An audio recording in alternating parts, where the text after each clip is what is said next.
Hi everyone, welcome back to another Lovin' Off the Land video this week with Chris and Steph. This week we are going to be going through how to make salami. Last week we butchered one of the pigs that we raised on our friend's farm here on Pender Island.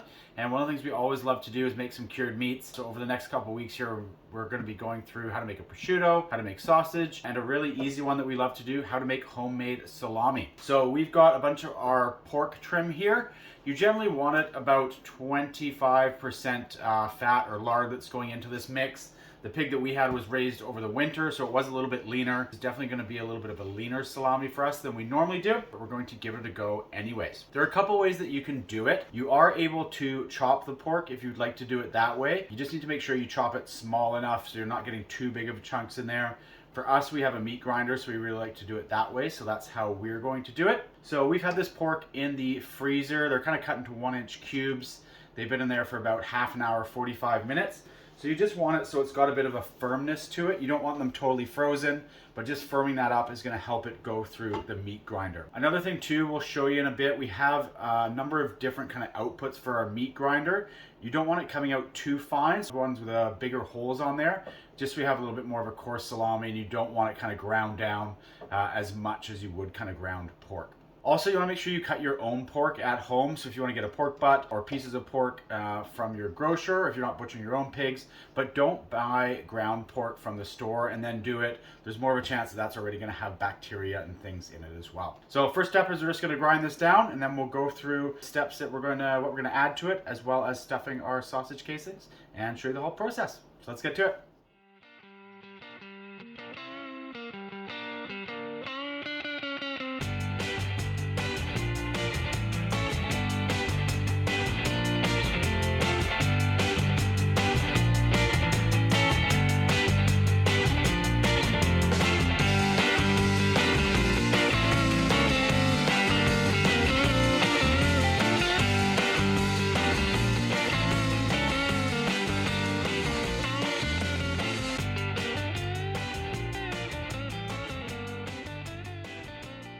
All right, so I didn't plan the right bowl for that, so we've got another bowl that we got under there, and we're just going to combine all this together now, just because it is important to weigh out your ingredients and your salt that you're going to add to this to make sure you're getting the right ratio of salt into your meat. Also, as I mentioned before, you can kind of see we've left it that it's a bit more of a coarse grind on this, which is kind of what you want for your salami. You don't really want a fine grind on it, and you can see that fat content that's kind of mixed in there. Which is what you want for your salami as well. So in total, this was 12 pounds of pork trim, and you want a 3% salt content going into that.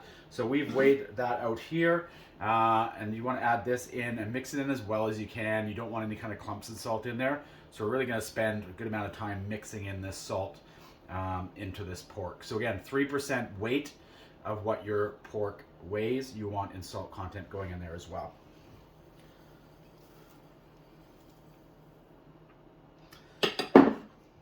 Also for us, we're going to add a little bit of flavoring in there. So we're going to add in a little bit of fennel seeds that we're going to put in for mixture and some flavor as well. You can kind of mix in any aromatics you want, kind of to your own taste. And we're going to dump those in there as well. Black pepper is always a good one as well. So like I said, really take your time with this and mixing it all in there. You really want to kind of disperse that salt evenly throughout that whole mixture. And that's really what's going to kind of help prevent any bacteria from growing in your salami. So definitely important to get that mixed in really, really well. So spend a good 10 or 15 minutes actually getting it all in there. All right, so we spent a good about 10-15 minutes mixing that all together, making sure it's really mixed.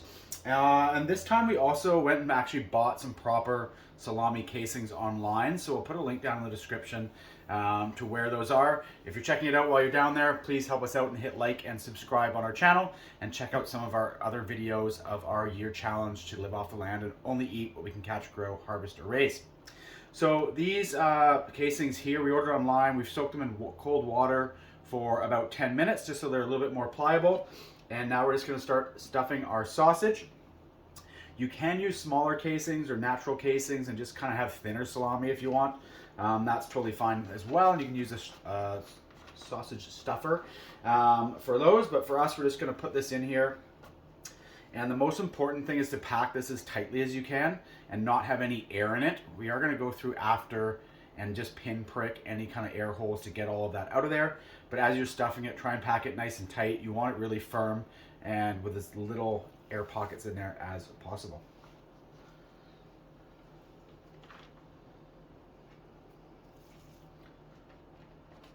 So again, you do want to kind of squeeze that down as much as you can. There are going to be some air pockets, but things like that, you really want to try and get out of there so that you do not have those air pockets inside, as that's going to be a spot where bacteria can grow. So you kind of want to be able to work those out a little bit if you can. And just squeeze that in tight. And again, we'll go through after and show you just kind of how to prick those and get those air pockets out of there. And as this dries, it will kind of tighten and seal around that so that you're not going to kind of have that air gap in there.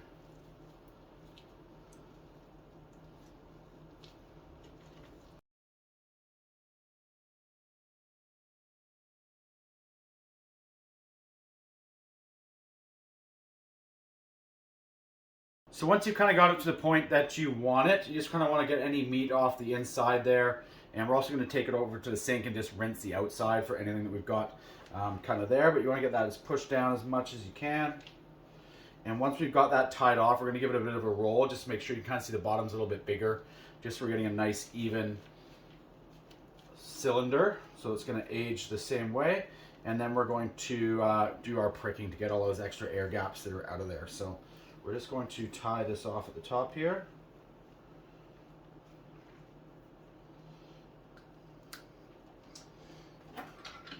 And then just so you don't have all the kind of extra meat in there that could go bad, we're just going to trim off that ending there. And then just go do a quick rinse in the sink of that outside to make sure there's nothing on the outside of the casings. So now we're just going to do a bit of a kind of roll on here just to kind of even that out a bit and kind of make sure it's equal the whole way through. And you can see there are some little air gaps there, and we're going to show you how to deal with those in a sec. So you can use a number of different things if you want. This is something that just came out of our dishwasher. We use it for eating corn. But anything like a pin prick, you can use a pin, or there are actual sausage prickers that you can buy to use it. But you're just going to want to go through and kind of prick all these holes and kind of smooth them out. And again, these holes will seal as this dries. It's going to kind of cinch up on this, and it will actually seal all these pieces there. So you can kind of see how that got that air pocket out of there. So you can kind of tell once you've got all of those air pockets out of there. Again, you can kind of move it around a little bit, give it a bit of a roll to make sure you have a nice even cylinder, because you don't want one side way bigger than the other. That's going to cure faster.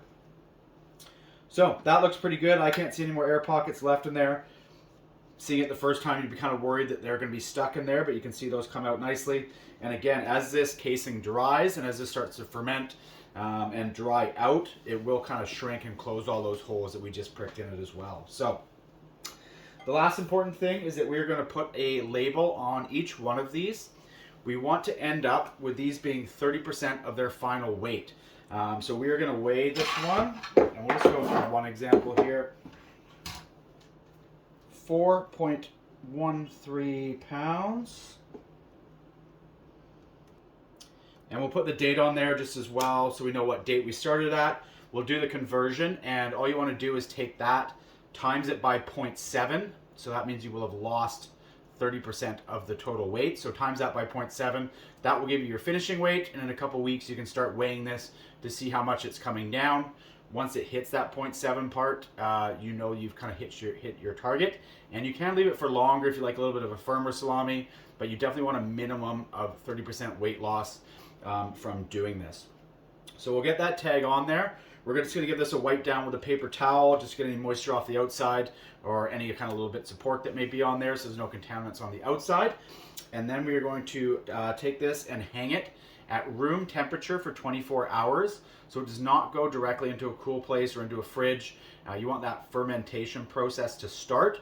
So we're going to hang this for 24 hours at room temperature, and then we're going to move it down to our cellar where you generally want it kind of about 9-10 degrees Celsius, and hang it down there for probably about 3 to 4 weeks with that. So check it on a regular basis, make sure there's no mold going on it, If there's a bit of white mold, that's not too bad. You can wipe it off with some white vinegar. If you have black mold or green mold, that's when you know you have a bit more of a problem.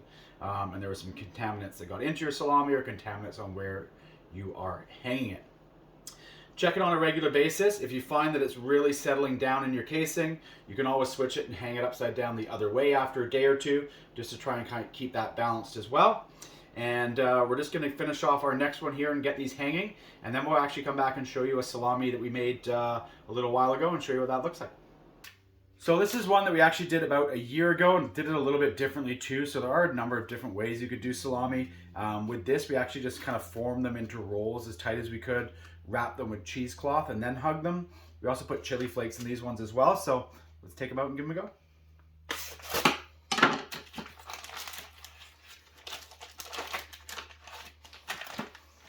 And that's the nice thing about cured meats too, is just how long they last. This is probably, I want to say at least 8 months old. So once we cured it, it was done. It reached its target weight of 70%. Then we vacuum packed it and put it in the fridge. So